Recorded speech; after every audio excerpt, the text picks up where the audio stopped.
John 3:13, New American Standard Bible.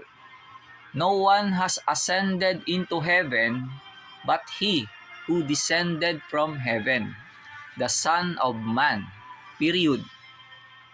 1:13, ang Biblia 2001.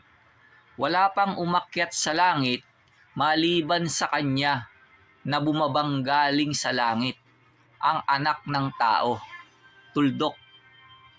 John 3:13, Greek Westcott Hort. Kai Udeis, anabebeken, eiston, uranon, may ho, ektu, urano, katabas ho, uyos, tu, antropo.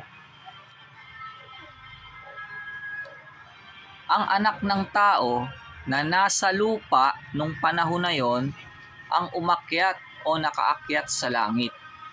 Kasi siya ang bugtong na anak ng Diyos eh. Gets nyo na?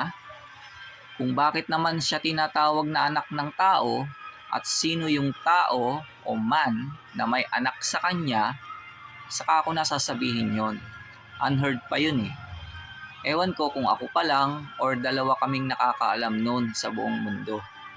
Basa Biblia, Kawikaan 34. Sino ang sumampa sa langit at bumaba? Sino ang pumisa ng hangin sa kanyang mga dakot? Sinong nagtali ng tubig sa kanyang kasuotan? Sinong nagtatag ng lahat ng mga wakas ng lupa?